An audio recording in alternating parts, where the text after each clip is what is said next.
Good evening, viewers of Equinoxe Television. 6 p.m. past 2 o'clock. It's time for the news hour. Thank you so much for always being with us. Our major stories tonight, right away. They are those who make every other profession possible. They are those who train journalists, presidents, directors, medical doctors, and others. They are our teachers across the national territory. They today commemorate the World Teachers' Day. This is coming at a time the lords of the pen of public schools in Cameroon complain of poor working conditions alongside other worries. Meantime, teachers too of the private sector say the situation seems to be worse. On their sides, besides very meager and irregular salaries, the teachers say they as well work under very deplorable conditions. So we will be telling you how Teachers' Day went in Boya, Kumba, and also Douala in this edition of the news. And also we will be talking about the public execution of some civilians in Guzang. Guzang is a locality in the northwest region of Cameroon by yet to be identified gunmen. The act has been condemned by the civil society actors who say the government of Cameroon must ensure bloodshed stops in the northwest and southwest regions by doing what is necessary so the Anglophone crisis comes to an end. Viewers, those are our major stories.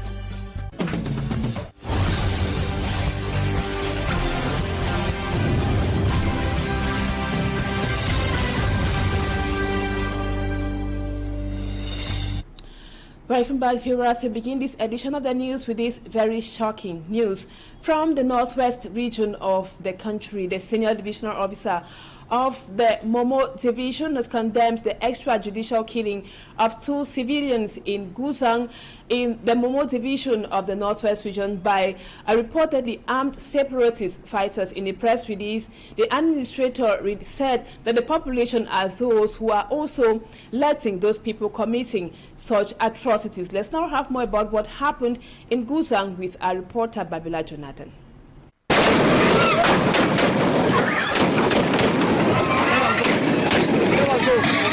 Shocking images of extrajudicial killing of 2 civilians in Guzang, northwest region of Cameroon. Tant que la zone ne sera pas totalement sécurisée, to Dr. Patrick Rifoué, such atrocities will continue as long as the crisis-stricken northwest and southwest regions are not totally secured. Barrister Tamfu Richard laments over the fact that these atrocities could have been avoided. We were not supposed to have reached this level. We have condemned such atrocities. I think we have passed that stage of condemnation. Dr. Rifoué says the armed men are using such atrocities to woo the population in a bid to obtain their sympathy, while Barrister Tamfu blames the head of state, head of the armed forces, who he says created those he refers to as monsters via the use of military force in government's efforts to resolve the Anglophone crisis. It's like a show of strength now. The military will kill hundreds of maybe generals, as you rightly mentioned. The separatists who will not be able to confront the military maybe goes around, take the population and execute. Be it the military killing separatists and displaying their corpses as trophies is unacceptable.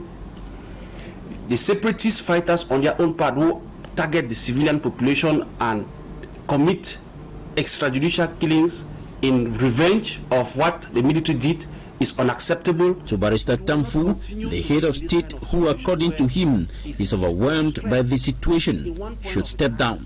If the President of the Republic tables a resignation letter, another leadership comes up, I'm very certain that it may have another orientation than the one that is having. All right-thinking brains converge on the point that it is time to end the bloodshed.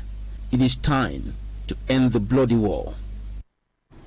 Sad indeed. Bloodshed still in Cameroon, this time around in Douala. A young woman in her 30s has been stabbed to death while struggling to save her 2-year-old son. The incident occurred at her business site situated at her Denier Porto neighborhood in the Douala 2 municipality. Let's now have more with Mala Glory. Mangwa Edith Floor was stabbed at her kiosk at Denier Porto neighborhood Wednesday at about 8 p.m. The electronic money transfer operator was attacked at her business site while she was on duty with her 2-year-old son. Elle a dit son dernier mot que si elle connaissait que les gars là venaient prendre le sac, elle devait lui donner le sac. Mais this woman, an inhabitant of the neighborhood, says the victim's last word before giving up the ghost was that she regretted fighting back as she thought the men came for her son.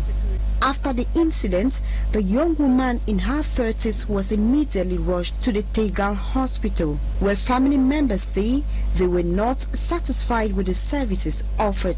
Thus, rushed to the general hospital, where the victim died 15 minutes later. Reaching there is the situation complicated.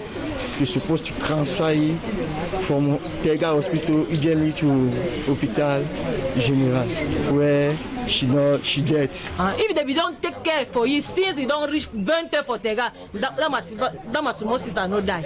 After the death of Edith Flor, family members were asked to pay the hospital bill, which to them had some irregularities.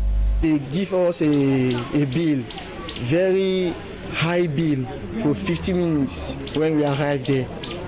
That's why we complain there.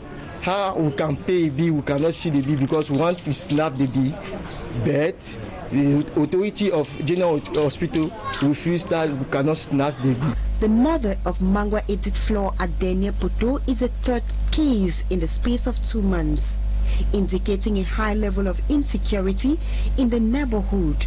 Authorities are therefore expected to address the security situation of Douala 3 municipality.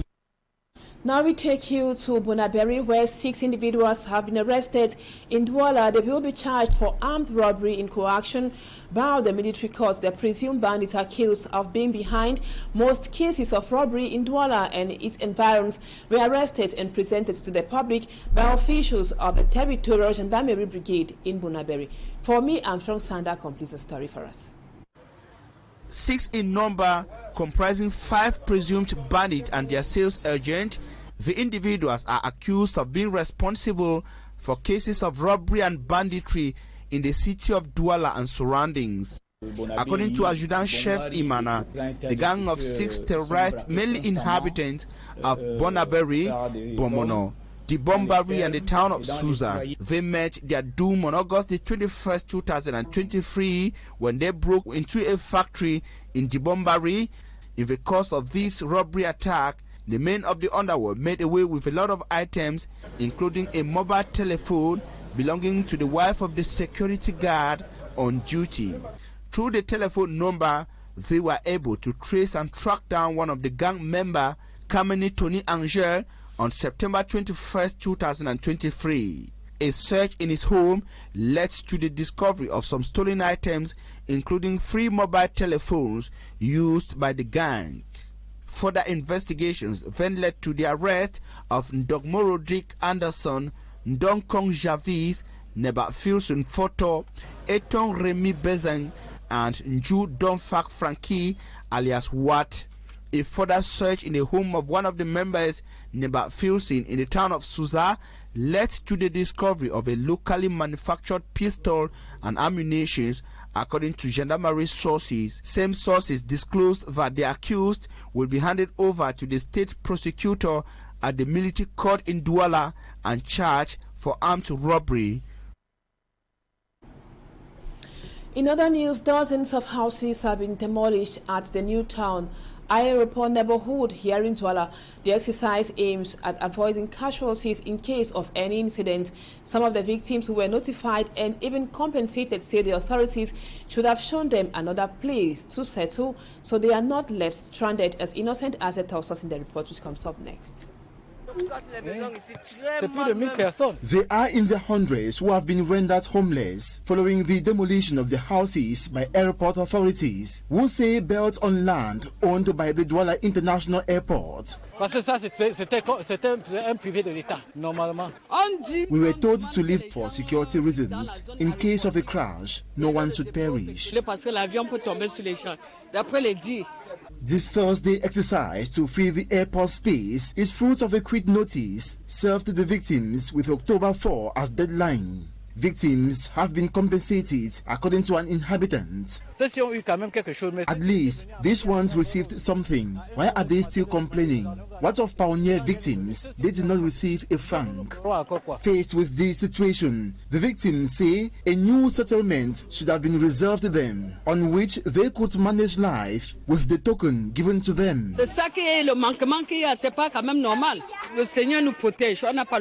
Victims who failed to pack out on the eve of the demolition now struggle to recover some valuables from the rubble, to wander about in search of a new shelter.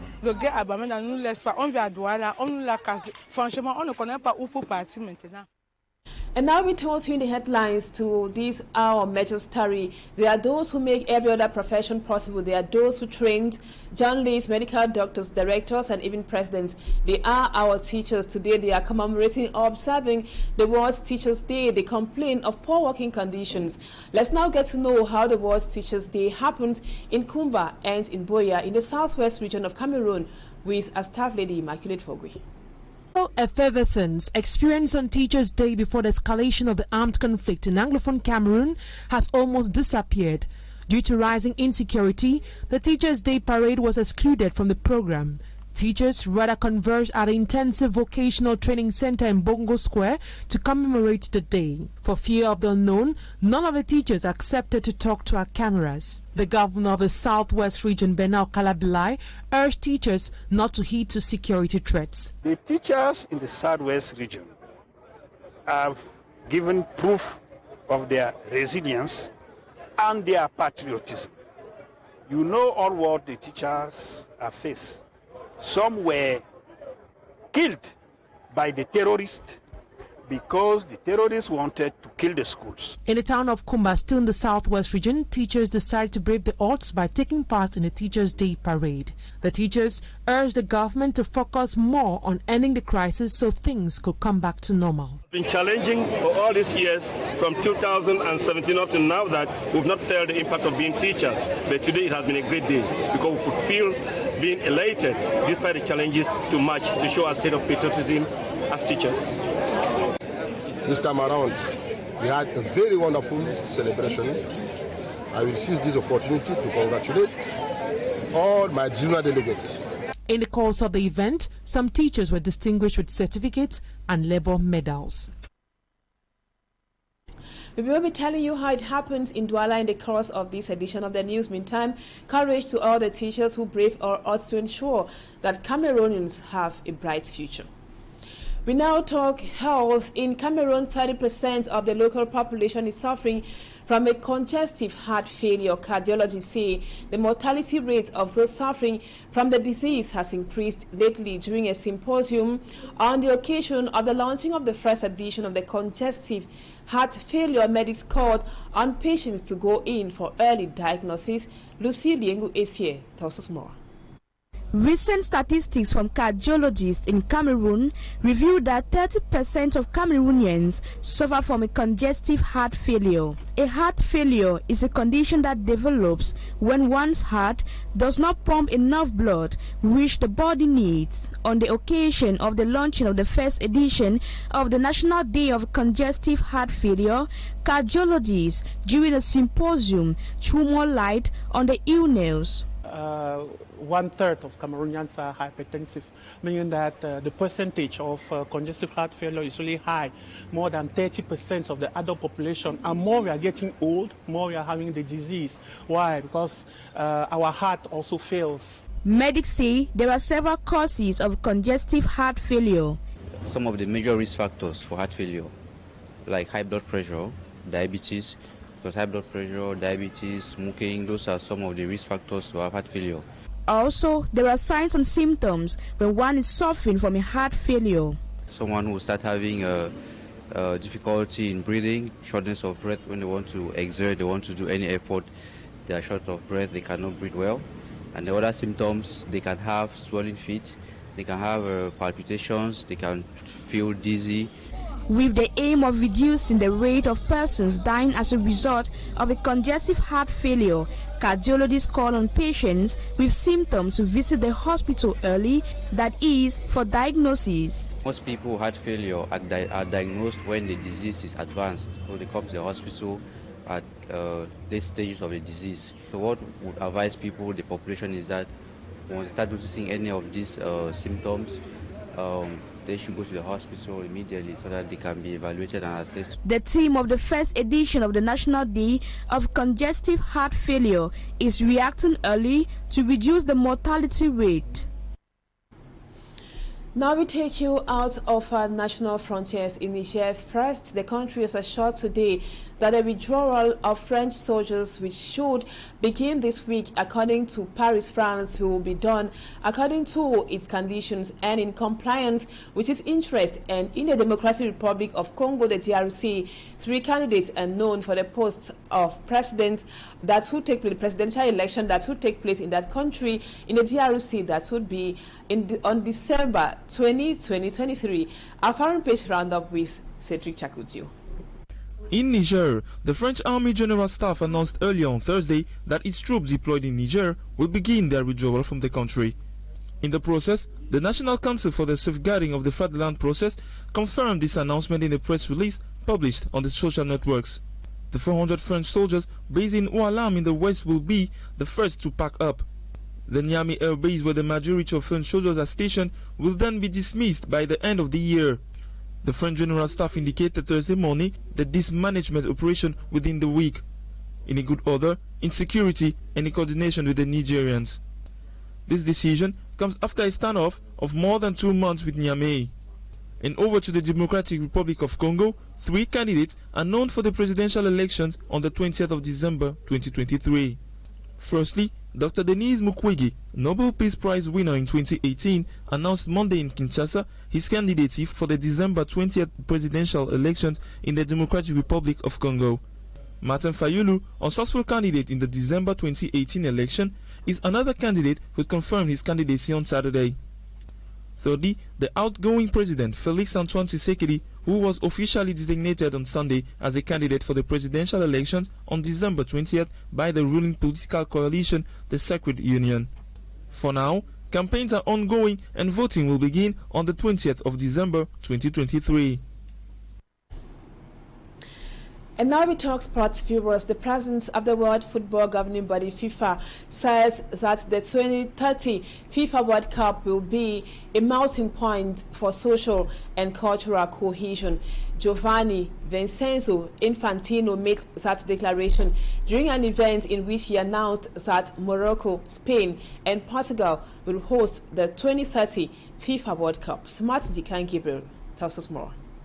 2030 FIFA World Cup will become a worldwide event after the host nations of the competition were announced by FIFA. For FIFA's president, it will be an occasion for social and cultural cohesion. 2 continents, Africa and Europe, united not only in the celebration of football but also in providing unique social and cultural cohesion. What a great message of peace, of tolerance and of inclusion. The tournament will be played in 6 different countries in 3 different continents.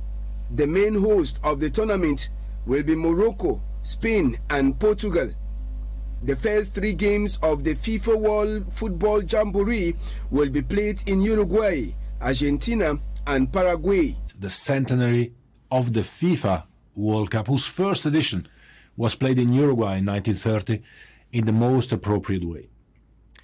As a result, a celebration will take place in South America, and 3 South American countries, Uruguay, Argentina and Paraguay, will organize 1 match each of the FIFA World Cup 2030. FIFA already has an idea of the venue where the first FIFA World Cup game will be held. The first of these 3 matches will of course be played at the stadium where it all began, in Montevideo's mythical Estadio Centenario, precisely to celebrate the centenary edition of the FIFA World Cup. In a whole, Morocco, Spain and Portugal will host 101 matches, while Uruguay, Argentina and Paraguay will host 1 match each.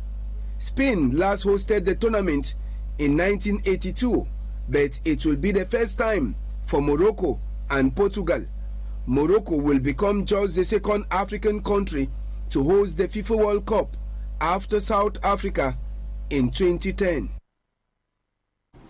In this other excerpt, which comes up next, FIFA's president Giovanni Infantino gives an idea about the possible destination or host of the next FIFA World Cup that will be after 2030. Let's now listen to him in this excerpt.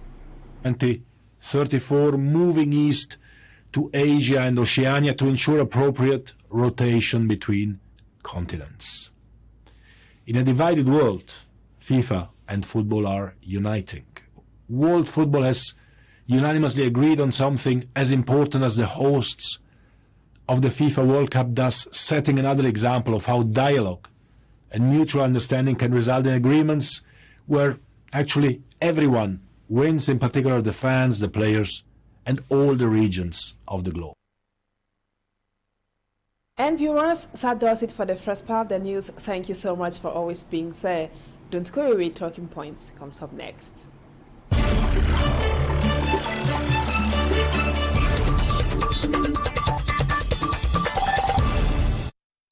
Welcome back, viewers. We are talking today about teachers. We told you in the course of this edition of the news that teachers should be honored. They are those who make every other profession possible. They are those who trained, who taught journalists, presidents, medical doctors, every other profession. So they should be honored. Today we are celebrating, observing World Teachers Day. My guest tonight are teachers, Madam, should I say Madam Sivian Are Tata. Thank you so much for accepting to be our guest on Talking Points tonight, and also Sama Abang. We'll be having you again to talk about the preoccupations of some teachers across the national territory, especially those in the northwest and southwest regions. We begin with Madam, because we know most students or pupils call or address their teachers as Madam or Sir. Thank you so much. So now we want to find out from you, are you guys, teachers, celebrating or commemorating the events of today, which is World Teachers Day? Because most times we say you guys are celebrating. Are you really celebrating today? International Day of the Teacher. Saying that it is a celebration is rather ironical, as I earlier said it, because of the state of things concerning the education of our country.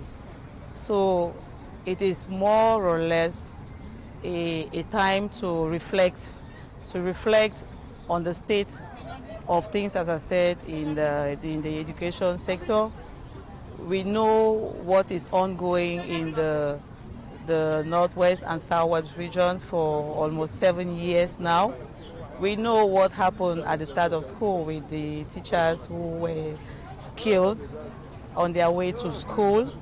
We know what happens with teachers who are unable to join a union, to be members of unions, because they are afraid of losing their jobs from the bosses in the private sector. Because I'm a private teacher, I'm a unionist of workers of the private sector.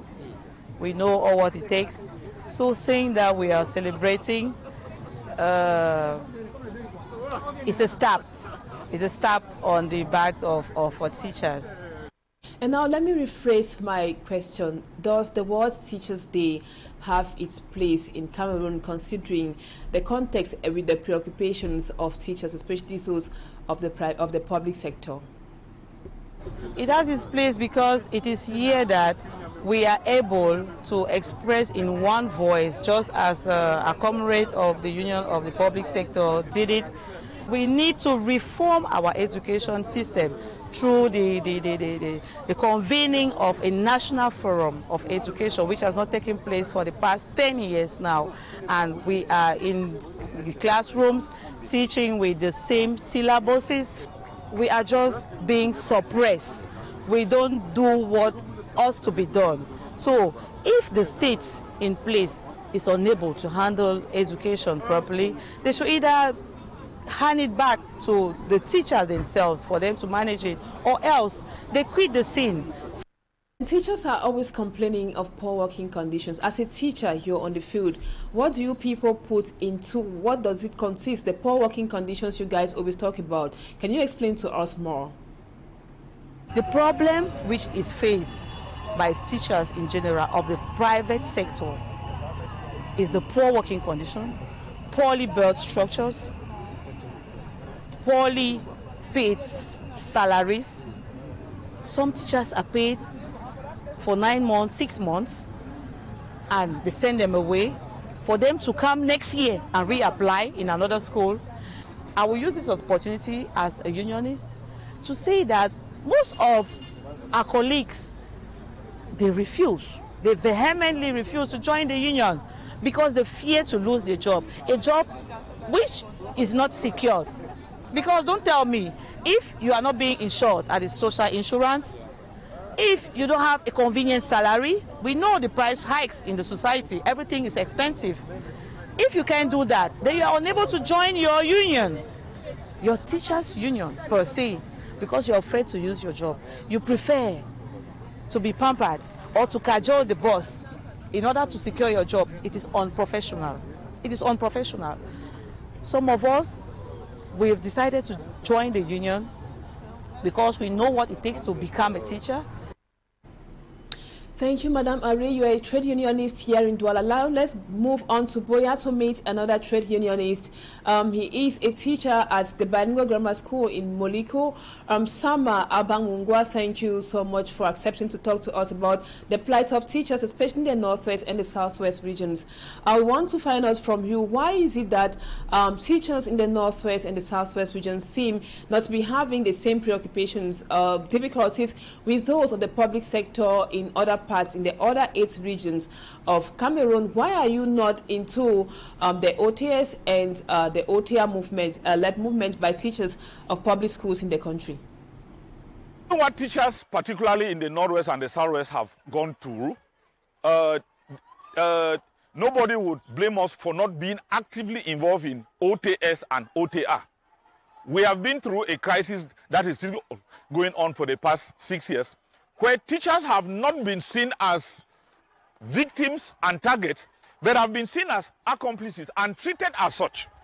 We are talking about cases where teachers who cannot go to their places of work have had their salaries slashed, blocked. We are talking about cases where where people have been killed simply because they are called teachers. We are talking about instances where the limbs, the hands and the fingers of teachers have been chopped off just because they go by that name, teachers. And so we have had to go through a lot, and OTS and OTR isn't really like it is not part of us or we are not part of it, but we think that at least for once we have actually borne the brunt of crisis and let some other people take it. Just imagine what it would have meant if teachers in the Northwest and the South were to be actively involved, coupled with what our children have gone through. But let me tell you that I am a member of the very radical trade union called TAC. I mean, the TAC of Azong Wara Andro, the TAC of Arembi. I am a member of that teachers trade union. And the day or the moment TAC would call us to join OTS, that day, without regret, without apology, I'll put down my chalk and my pen and stay at home. For now, I think that the teachers' trade unions in the Southwest and Northwest are still just being cautious, not to put all the fuel into the fire at the same time. Let the government handle and cope with what OTS is doing on the other side. They are fighting for all of us. We have had benefits, at least for once. 2 years ago, we had automatic increments in our salaries, even though the arrears for those increments have not been paid. Thanks to OTS, I encourage them, I support them, I ask them to continue to go ahead while we are watching. We have gone through a lot, but the day TAC, which is my trade union, will say we are joining them, I will join them unapologetically. But now, sir, pupils and students depend entirely on their teachers for a bright future. Don't you think that they are the ones who are being punished the more? They are losing the more in this imbroglio between teachers of the public sector and the government. The students are not the only greatest losers. The teacher is a loser. The society is a loser. The nation as a whole is losing. The parents are losing. But again, as I said, people should not be blind to the fact that the teachers are also parents who have children too. And so if my child is not well taught, I feel the pinch as a parent. But I wouldn't pretend to say that under deplorable conditions or unsatisfied conditions, I would go to class and teach when I know that there are things that I am entitled to which need to make my quality of work better. The obvious things, there is no news about it. Government knows what it has to do. Sit down with the teachers. I just hear yesterday how an overzealous duo in one of the regions, in the northern regions, punitively transferred teachers to suburbs because they are those spearheading OTS and OTA. I call on the minister to review that decision within the fastest possible time, because if not, that is where I still want to believe that truly there is a coup d'etat scientific which is being planned, that no matter what effort the head of state is trying to put in place, there are people within his system who want to run him down and like discredit him. How can we have 4 ministers who sit in Yaoundé to look at the grievances presented by OTS and OTA? Then a governor of a region decides to victimize teachers by punitively transferring them. If that is not handled, if that is not arrested in the days ahead, I want to like assure them many more teachers will join the ranks of OTS, and it will not only be in some few regions, it will be nationwide. Government knows what it is supposed to do. They have it in their drawers, they have it in their table. It is not divisively calling trade unions that are favorable to them, but calling teachers and implementing the resolutions that had been taken before now. This is not the first time, but this will definitely be the last time, because there will no other be another OTS part 3. This is OTS part 2, and I'm sure it will end at this stage. Enough is enough. OTS, OTA. Thank you, Mr. Sama, for accepting to talk to us from Buea. Courage to all the teachers. You people are the Lord of the chalk. Thank you, viewers, for always being there. Don't go away. It's at 8 p.m. Equinoxe 4 is in 30 minutes. Stay with us on Equinoxe Television, and see you tomorrow, God willing.